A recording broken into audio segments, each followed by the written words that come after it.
Disney's attempts to refocus its business are not going as planned. On the film side, the company has a string of box office bombs. Its electronics business is failing to churn out big profits, and the top managers, well, they're returning their bonuses. Our movie man takes us behind the scenes of Sony. Good to have you back on the show. Thank you. So let's take a look at these movies that were either disappointments or box office bombs, starting with, you say, After Earth, White House Down, The Mortal Instruments, Battle of the Year, Carrie, The Monuments Men. I feel so badly for George Clooney about that. About Last Night, RoboCop, and Pompeii.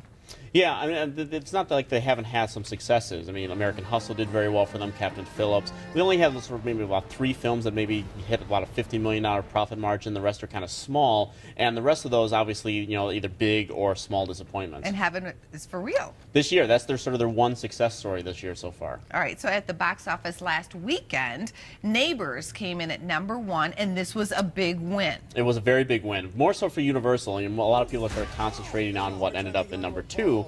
But Universal really marketed this film well. The reviews were really good for it. So a $49 million opening for an R-rated comedy is really extraordinary. But then trouble strikes again for Sony. The Amazing Spider-Man coming in at #2, but that was a big drop. It was a big drop, 61%. That's about what people were sort of expecting, at least what I was expecting it to do. It's going to drop even further this weekend in the next couple weeks when you have some films that are going to be coming, you know, going for the same audience essentially. And Spider-Man 2, it's probably going to just get in around 200 million in the U.S., but it has, you know, generated 553 million worldwide. So, but it still needs about another 40 million to get into the black, which it's going to do.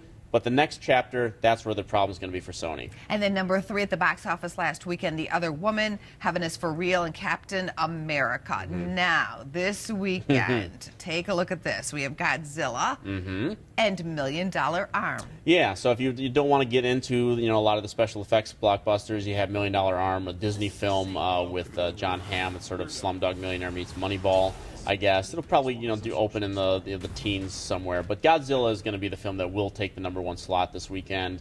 And it's a good film. It's much better than the 1998 travesty that we had from Roland Emmerich. But this film is much better. It's a lot more fun. It's going to please Godzilla fans. It's probably going to do. It's got it's a very, you know, high budgeted film, 160 million. I think it's going to make probably about that much in the U.S. But the overseas prospects for it is what Warner Brothers is going to go after as an international cast. That's where the story originated. It's going to do very well overseas, so it should be a hit for them.